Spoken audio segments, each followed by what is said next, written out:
ஆயிடும். ஒரு ஆசிரியர் பாடம் நடத்திட்டு இருந்தாரு. உடனே டிஓ வேகமாக இன்ஸ்பெக்ஷனுக்கு வந்துட்டாரு. யோ, எல்லாரும் கிளாஸ்க்கு வந்திருக்காங்களா? வந்திருக்காங்க சார். அட்டண்டன்ஸ் எடு. முத்து உள்ளேனையா, குத்து உள்ளேனையா, பிரபு உள்ளேனையா, ஸ்டாப். அந்த 3 பேர் எந்திரி. பார்த்தா ஒரே ஒரு பையன் எந்திரிக்கிறான். என்னடான்னு கேட்டா 3 பேருக்கு அவனே உள்ளேனையா போட்டிருக்கான். மீதி 2 பேர் எங்கடான்னு கேட்டா மீதி 2 பேர் வல்லவன் படம் பார்க்க போயிட்டாங்களாம். வல்லவன் பார்க்க போயிட்டாங்க. அவங்க தான் வல்லவங்க. உடனே டிஓ கேட்குறாரு, ஏன் சார் எல்லாரும் வந்திருக்காங்களான்னு கேட்டேன். அப்போ ஆமா நீங்க அவனே எல்லாருக்கும் உள்ளேனையா போடுறான், அப்பயே நீங்க பார்த்துட்டு சும்மா இருக்கீங்க. தொப்புன்னு காலில் விழுந்துட்டாரு. சார் நான் வாத்தியார் இல்ல, சத்துணவு ஆர்கனைசரு, வரலாறு வாத்தியார், வரலாறு படம் பார்க்க போயிட்டாரு அப்படின்னாரு. ஓ, பையன் வல்லவன் போயிட்டா வாத்தியார் வரலாறு பார்க்க போயிட்டாரா? உடனே அந்த டிஓ சொன்னாரு, ஐயா நீ உண்மையை ஒத்துக்கிட்ட, நானும் உண்மையை ஒத்துக்கிறேன். நான் டிஓ கிடையாது, டிஓட கார் டிரைவர். அவர் அங்க சில்லுன்னு ஒரு காதல் படம் பார்க்க போயிட்டாரு அப்படின்னாரு. இங்க யாருமே அவங்க கடமையை ஒழுங்கா செய்யல. அப்புறம் எப்படி நாடு முன்னேறும்? அடுத்து டிராபிக் போலீஸ் எடுத்துக்குவோம். சரி, 4 ரோடு இப்படி பிரியும். சரி, நடுவுல நின்னு வேலை பார்க்கறது தானே ஒரு வேலை. ஆக்சிடென்ட் ஆகாம பாத்துக்கணும். அப்படிலாம் செய்யறது இல்ல. போய் ஒரு மூலையில நிக்கிறது. ஆக்சிடென்ட் நடந்தாலே வேகமா ஓடி வந்து ரவுண்ட் போடுறது. இல்ல நான் தெரியாம தான் கேக்குறேன், டிராபிக் போலீஸோட வேலை ஆக்சிடென்ட் நடக்காம பாத்துக்கிறதா இல்ல முட்ல வந்து பிடிக்கிறதா? ஆக அவரும் சரியா வேலை செய்யறது. எல்லாம் வெறுத்து போச்சு சார். மக்கள் தான் கடமையை ஒழுங்கா செய்யலன்னு நினைச்சு நான் வந்தேன். இங்க வந்து இந்த அக்காவையும் கண்ணு தெரியாதவங்க டான்ஸ் ஆடுறாங்களே அவங்களையும் பார்த்த அப்புறம் கடவுளே நீ கூட உன் கடமையை ஒழுங்கா செய்யலையேன்னு நினைக்க வச்சிருக்கேன்.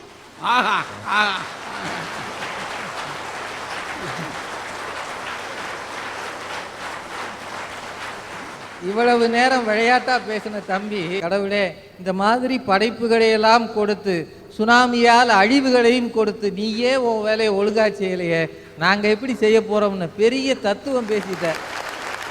வாழ்த்துக்கள் ஐயா. எல்லாருமே கவர்மெண்ட்டை நம்பி வாழக்கூடாது. அதாவது இப்போ ஒரு கிராமம் முன்னேறணும்னா அரசாங்கம் உதவி பண்ணா நம்ம தான் நம்ம கிராமத்தை முன்னேற்றணும். அதுக்கு எடுத்துக்காட்டு எங்க கிராமம் தாயா. உங்க கிராமம் என்ன ஊருமா? மேலை சிவபுரின்னு பேரு. மேலை சிவபுரி எங்க இருக்குது? இங்க இருந்து 45 கிலோமீட்டர்ல இருக்கு. என்ன பண்ணிருக்கிறீங்க அந்த ஊர்ல? உயர்நிலை கல்வி இருக்குங்கய்யா. உண்மையிலே ஒரு கிராமத்துல இந்த மாதிரி வசதி உயர்நிலை கல்வியில இருக்குன்னா நீங்க நம்பவே மாட்டீங்கய்யா.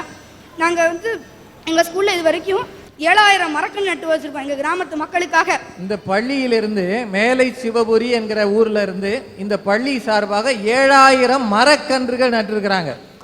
எவ்வளவு பெரிய சாதனை பாருங்க. மாணவர்களாக கூடி மரக்கன்று நட்டுட்டு வந்துருவீங்களா இல்ல அதை பராமரிப்பீங்களா? இந்நேரம் வரைக்கும் பராமரிச்சுட்டு இருக்காங்கய்யா. 2 நாளைக்கு ஒருக்கா போய் தண்ணி ஊற்றுவாங்கய்யா. கிராமத்து மக்கள்லாம் சேர்ந்து எங்க பள்ளி நல்லா இருக்கணுங்கிறதுக்காக எங்க பள்ளியில எல்சிடி ப்ரொஜெக்டர், அதாவது கம்ப்யூட்டர் திரை மூலமா பிள்ளைங்க எல்லாம் பாடம் படிக்கணுங்கிறதுக்காக ஒவ்வொரு வகுப்பு வரைக்கும் கொண்டு வந்திருக்காங்கய்யா. எந்த கிராமத்திலயா இருக்கு சொல்லுங்க இந்த வசதி? நாங்க இப்பெல்லாம் கம்ப்யூட்டர் திரை மூலமா தான் நாங்க படிச்சுக்கிட்டு இருக்கோம். மாணவர்கள் ஒரு கிராமத்துல கணினி திரை மூலமாக பாடம் படிக்கிற அளவுக்கு அந்த ஊரை மாத்தி இருக்கிறாங்க. பிள்ளைகளுக்கு தயவு செய்து உற்சாகம் கொடுங்க. இல்லைன்னா ஒவ்வொரு ஊரிலும் இந்த மாதிரி சிந்தனை வராமல் போகும். அடுத்து பள்ளியில் படித்து முடிச்சுட்டு வெளியில் போகிறாங்கல்ல, அவங்களையெல்லாம் பழைய மாணவர்கள் சங்கம்னு வச்சு அந்த பழைய மாணவர்கள் சங்கத்திலேருந்து எங்களுக்கு கிட்டத்தட்ட 7 லட்சம் ரூபாய்க்கு மேலே எங்கள் கவர்மெண்ட் ஸ்கூலுக்கு காசு கொடுத்துருக்காங்கய்யா. எங்கள் ஸ்கூலில் படித்தவங்களாம் இப்போ எப்படி தெரியுமா இருக்காங்க? அமெரிக்காவில் சயின்டிஸ்டாக இருக்காங்க 3 பேர், லண்டனில் இருக்காங்க, இங்கிலாந்தில் இருக்காங்க. இப்படி உலகம் முழுவதும் எங்கள் ஸ்கூலில் படித்த ஒவ்வொருத்தர் இருக்காங்கய்யா. அது எங்கள் ஸ்கூலுக்கு உண்மையிலே ரொம்ப பெருமையாக இருக்குங்கய்யா. இப்போ சமீபத்தில் நடந்துச்சு இல்லைங்கய்யா உள்ளாட்சி தேர்தல். அதில் எங்கள் எதில் நின்ற தலைவர் எல்லாரையுமே எந்த கட்சி சார்ந்தவங்களா இல்லாமலும் தனியாக நின்று யார் நல்லவங்களோ அவங்க ஊர் மக்களாக தேர்தல் இல்லாமல் நாங்கள் தேர்ந்தெடுத்திருக்கோங்கய்யா. அரசு அமைகிறதுக்கு முன்னாடியா எங்கள் கிராமத்துக்கு அரசாங்கத்துலேருந்து 40,000 ரூபா பணம் கொடுத்துருக்காங்கய்யா. இவங்க ஊரில் உள்ளாட்சி தேர்தலே நடத்தாமல் ஏகமனதாக எல்லாரையும் தேர்ந்தெடுத்ததால அரசுக்கு ஆகிற தேர்தல் செலவு 40,000 அரசாங்கம் கிராமத்துக்கே கொடுத்துருக்கு. இது அரசாங்கத்தினுடைய மிகப்பெரிய பெருந்தன்மை. அதில் அவங்க செய்யக்கூடிய விஷயம். ஆனால் கிராமத்துக்கு வளர்ச்சிக்கான நிதி. கிராமத்தை நாங்கள் 2 நாளைக்கு ஒருக்கா போய் கிராமம் ஃபுல்லாக சுத்தம் பண்ணுவோங்கய்யா. எங்கள் கிராமம் இப்போ நல்லா சுத்தமாக இருக்குது. கட்டட வசதி எல்லாம் இருக்குது. அடிப்படை வசதி முதற்கொண்டு எங்கள் எல்லாரும் இருக்குது. எங்கள் கிராமத்தில் 50 வயசுக்கு கீழே உள்ளவங்க எல்லாமே படித்தவங்க நாங்கள் நிச்சயம் சொல்லுவேங்கய்யா. எங்கள் ஊர் மாதிரி ஒவ்வொரு கிராம மக்களும் அவங்களோட ஊரை முன்னேற்றிட்டா நிச்சயம் 2020 இன்னும் 5 வருஷத்தில் நம்ம நாடு முன்னேறிடுங்கய்யா. ஒரு பெண்ணு 9ஆம் வகுப்பு படிக்கக்கூடிய பொண்ணு, பேரு செல்வி எஸ்பி அகிலா. இது கராத்தேல தேசிய அளவில் பரிசுகள் வாங்கியிருக்கு. Black belt. அதில் கராத்தேல பிளாக் பெல்ட்டுன்றது கொஞ்சம் கடினம்னு சொல்லுவாங்க. அந்த பெல்ட்டை வாங்கியிருக்காங்க அவங்க. அது மட்டும் இல்லை, மற்றவர்களுக்கு இந்த கலையை சொல்லிக் கொடுக்குது இந்த பாப்பா. சிலம்பாட்டத்தில் மாநில அளவில் பரிசுகள் வாங்கியிருக்கு. ஸ்டூடெண்ட் ரத்னா அவார்டு அது வாங்கியிருக்கு. ஸ்போர்ட்ஸ் அதாரிட்டி ஆஃப் இந்தியா அவங்க என்ன செஞ்சுருக்காங்க, இந்த பிள்ளையினுடைய முதல் தர சாதனையாளர் விருது வழங்கியுள்ளதோட கூட +2 படிக்கிறதுக்கு ஸ்காலர்ஷிப் தொகை வழங்கியிருக்காங்க.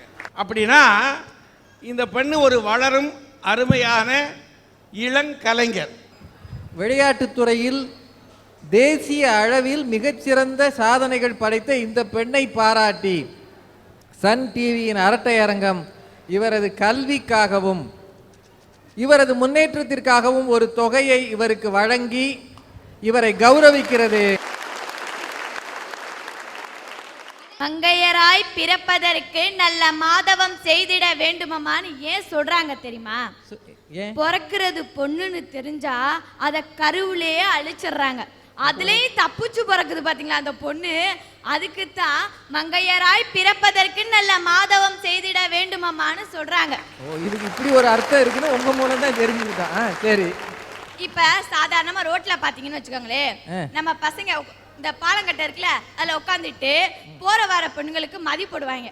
டேய் மச்சான் அந்த ஃபிகருக்கு 75 மார்க் போடலாமாடா? என்னடா மச்சான் ஒரு ரசனை 45 கூட தேராதுடா போடா அப்படின்னு சொன்னதுக்கு அந்த மார்க் போட்டு தான் அந்த மார்க்கை விட்டாங்க. அப்படிதான் விடுறாங்க. சரி சரி சரி, ஏன் விட்டான்னு இப்பதான் தெரியுது. இப்படி மார்க் போடுறாங்களே யூடிசிங்கிற பேர்ல உள்ளந்தள்ளுறீங்களே நீங்க, சரிதான், தப்பு இல்ல.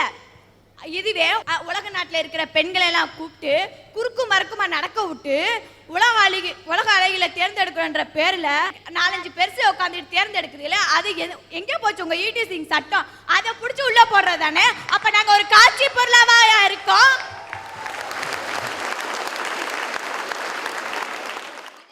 சார் இவங்க நிலமா பரவாயில்ல. நாங்க இவங்க வம்புழுத்தா எங்களை ஈவிடிசிங் கேஸ்ல உள்ள போட்டுருவாங்க. இவங்க எங்களை வம்புழுத்தா நாங்க எங்க போய் ரிப்போர்ட் பண்றது? படிப்புல ஃபர்ஸ்டாவும் பேச்சுல ஃபர்ஸ்ட் எல்லாத்தையும் ஃபர்ஸ்டா வர ஒரு பெண் திருமணத்துக்கு பிறகு 2வது செகண்ட் ரேங்க் மார்க் எடுக்கிற அளவுக்கு ஏயா இருக்கு. ஆண்கள் குடும்ப தலைவராகவும் நீங்க அவங்களுக்கு அடிபணிக்கிறவங்களாவும் ஏன் இருக்கு? அப்படிதான் இருக்கு. பேசாம ரேஷன் கார்டுல உங்க பேரை மேல போட்டுற வேண்டியதானே? இல்லையா, நாங்க ரேஷன் கார்டுல கேட்கவில்லை, வாழ்க்கையில முதல் உரிமை வேணும்னு கேட்க. வாழ்க்கையில முன்னுரிமை கேக்குறீங்க. ஆண்கள் உயர்ந்துகிட்டும் பெண்கள் தாழ்ந்த நிலையிலிருந்து எந்த நாடாவது வல்லரசாய் பார்த்திருக்கீங்களா? ஒரு ஆணு உயர்ந்த நிலையிலும் பெண்ணும் அத சமநிலையில் இருந்தாதான் அந்த நாடு வல்லரசாகும். அருமை அருமை. எங்க அம்மாவுக்கு 1987ல கல்யாணம் ஆகி ஈரோட்டுக்கு எங்க அப்பா கூட்டிட்டு போயிட்டாரு. சரி, அங்க கூட்டிட்டு போய் கொஞ்ச நாளா நல்லா தான் இருந்திருக்காங்க. திடீர்னு எங்க அப்பா எலெக்ஷன்ல தோத்து போயிட்டாரு. அந்த பணத்தை ஈடு செய்யறதுக்காக எங்க அம்மாவை வரதட்சணை கேட்டு கொடுமை பண்ணியிருக்காரு. எங்க அம்மா வரதட்சணை கொடுக்க முடியாதியான்னு சொன்ன உடனே அப்போதைக்கு எங்க அம்மா கர்ப்பமா இருந்திருக்காங்க. ஏன்டி உனக்கு வரதட்சணையே கொடுக்க துப்பு இல்லையே, உனக்கு எதுக்குடி புள்ளைன்னு சொல்லி அந்த புள்ளைய கொண்டு விட்டாங்க. வகுத்துல இருக்கும் போது கலைச்சிட்டாங்க. என் புருஷன் தான் இப்படி இருக்கிறான்னு சொல்லி மாமியார் வீட்டுக்கு போவதுக்கு அங்க மாமியார் கொடுமை தலைவரிச்சு தாண்டவமாடி இருக்கு. மகன் ஆம்பளை, அவன் 1000 பொண்டாட்டி வச்சுக்குவான். நீ இருக்க இஷ்டம்னா இருடி, இல்லை நீ போடி, நீ அட்டுலையும் ஜலப்புளியுமா கொண்டு வந்தா அப்படின்னு கேட்டாங்க. எங்க அம்மா நீ யாருமே எங்களுக்கு வேணாம் அப்படின்னு சொல்லிட்டு தனியா கொடுத்தன வந்து இருந்தா 7-8 வருஷத்துக்கு அப்புறம் திருப்பி எங்க கூட ஒண்ணு சேர்றேன்னு வந்தாரு. வந்துட்டு திருப்பி ஏதோ ஒரு பிரச்சனைனால ரோட்டு வரைக்கும் தரன்னு முடிய பிடிச்சி இழுத்துட்டு வந்து போட்டு அடிச்சு விட்டாரு. அடிச்சதுல எங்க அம்மா கட்டத்து வேலை செய்றவங்க. அடிச்சதுல அவங்க ஏற்கனவே ஒரு ஆள் சம்பாதிக்கிறனால ரொம்ப வீக்கு உடம்பு. அதனால அடிச்சதுல தாங்க முடியாம நெஞ்செலும்பு ஒடிஞ்சு போச்சு. இந்த மாதிரி இருக்கிற நிலைமையில எந்த பிள்ளையா இருந்தாலும் இதைத்தான் செய்வான். நான் 1 மாசமா ஸ்கூலுக்கு போகாம தெரு தெருவா பிளாஸ்டிக் பை பொறுக்கி எங்க அம்மாவை காப்பாத்தினையா.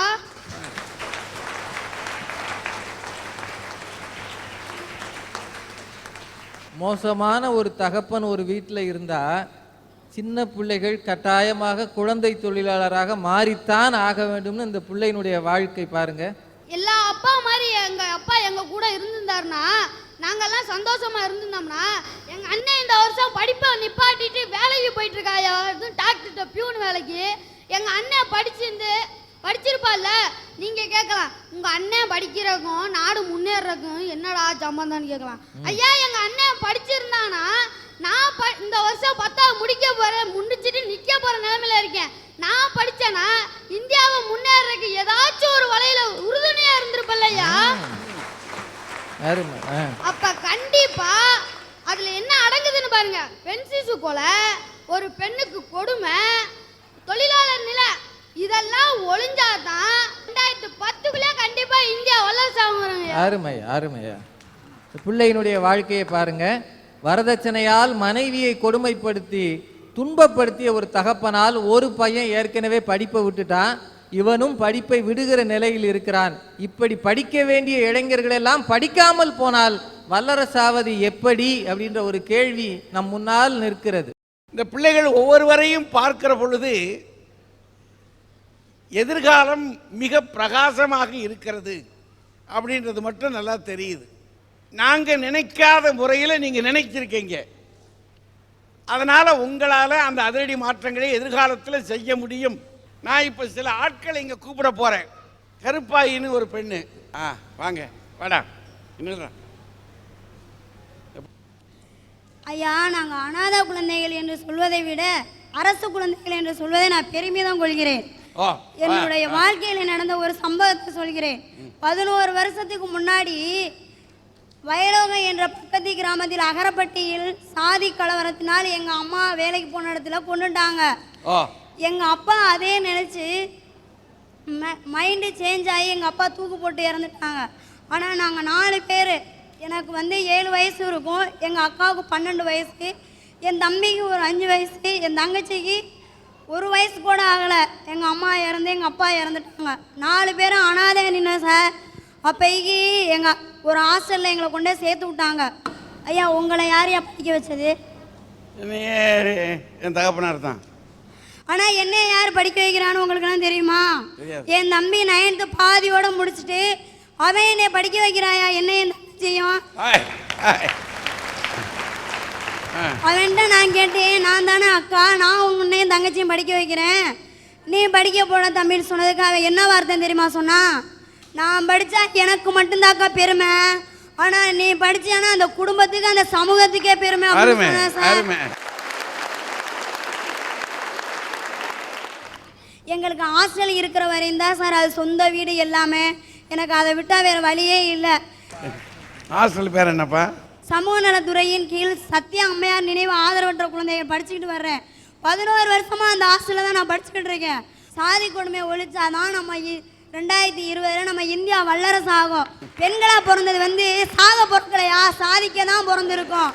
பிறந்தோம் வளர்ந்தோம் செத்தோன்னு இருக்கக்கூடாது, பிறந்தோம் வளர்ந்தோம் சாதிச்சோம்னு தான் இருக்கணும். நல்லா யோசிக்கங்க.